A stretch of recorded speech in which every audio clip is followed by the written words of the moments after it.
Welcome everyone to episode 6, part 8 of Comic Book Hall Review, where we're going to be looking at Battlestar Galactica amongst other issues. Welcome subscribers, welcome comic book lovers, welcome people that are bored at work and willing to watch anything, and welcome people who just like watching random YouTube videos. Sit back and enjoy the show. We're going to talk about a lot of comics here. So let's get started. We have Battlestar Galactica, Death of Apollo number 2. The Torella, a ship believed lost, returns to the fleet, and aboard her is the psionic Countess Safani, who believes she knows the location of the 13th colony. Not the case at all. It's a Cylon superbase star, and Apollo is believed killed in action. So great stuff, especially if you love the original classic series without the cheese. It's so much better in comic book form than what was filmed. Next up we have Battlestar Galactica, Death of Apollo number 3. The crew mourn the loss of Apollo before the comatose Zam reveals Apollo is in fact alive on the Cylon superbase star, and Starbuck leads a rescue mission to get him back. Battlestar Galactica, Death of Apollo number 4. After an epic battle, Apollo is rescued and brought back to the fleet, but it's not all good news. Due to a severe head injury that cannot be healed, he might die in days or years, but never again can he pilot a Viper. So, very sad, sort of bittersweet ending to the tale. There's more to come. So you'll find out what happens next in episode 7 of Comic Book Hall Review. Next up we have Predator, Fire and Stone, number 4 of 4. The Predator takes on an engineer in an all-out fight to the death. So if that doesn't tell you that this comic is worth reading, I seriously don't know what will.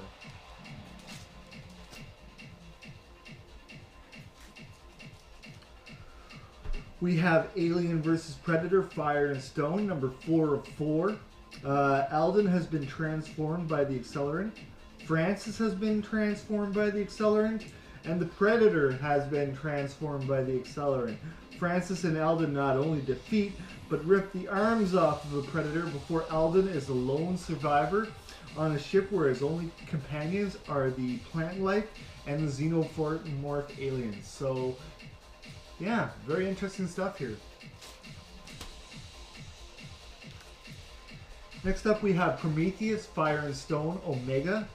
And I was very sad to see this series end. It was such an epic crossover with so many different titles, all tied together. Great stuff. Overall, I'd have to say that Fire and Stone was a 9 out of 10. And in this issue we have Alden helps the human survivors on LV-223. The best line about the engineers was, "They made us because they could." So very interesting stuff. Next up we have Escape from New York number 3.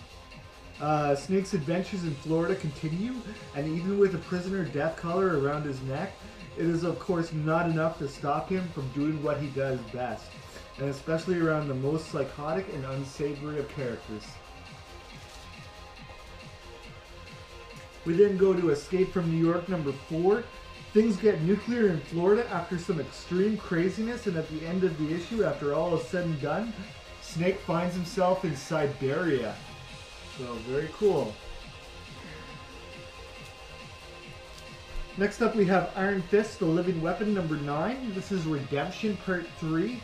The Iron Fist re-engages the One at Rand Tower, and after yet another devastating attack from the One, is re-infused with chi from those closest to him.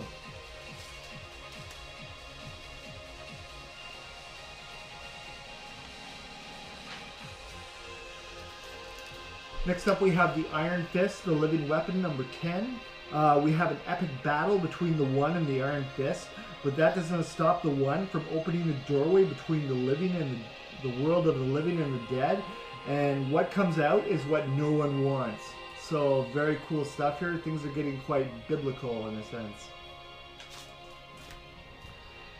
And even though I'm a bit more of a Marvel guy, I still take the time out to check out what DC is doing. And here we have Infinite Crisis number 7. The fight goes to the world Nil, which exists outside of the 52 universes, and the heroes take on an army of Metallos. And before the dust even settles from the battle, Brainiac enters the fray. Here we have Infinite Crisis number 8. The Monitor, surprise, surprise, is alive. The heroes take on Brainiac and his multiversal army, and when everyone is back to the universes they had come from, Gaslight Lex Luthor ponders the knowledge that he gained about powers and magic during the Infinite Crisis. Finally, we have a much better Deathlock. Before, I thought the plot wasn't really moving forward in the first few issues, but in issue 4, yet another Black Ops mission for Deathlock, and once home, he finds his daughter has gone to a concert at a nightclub, and when he goes after her, he is severely beaten, and the issue ends with Henry encountering Domino. So, very cool stuff. Here we have Deathlock number 5. Domino shoots Henry in the head at point blank range. He almost dies, and it takes a reboot of his entire system to bring him back to life. However, the memory wipes no longer work.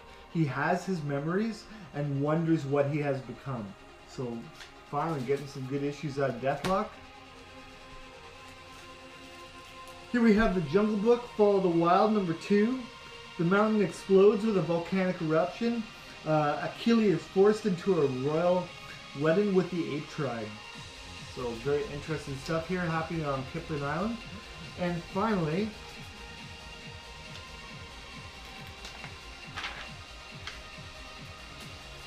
we have the Jungle Book Fall of the Wild number 3.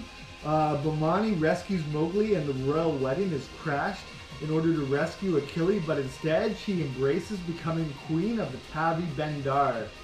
Mowgli is kidnapped off Kipling Island and is taken to the nearby ship, the Courageous. So things are getting quite intense in the Jungle Book story. Anyways, everyone, thank you very much for viewing this episode. Stay tuned for episode 6, part 9, where we'll be going through the regular show amongst other issues. Thank you very much for viewing, and stay tuned for the next episode. Bye-bye.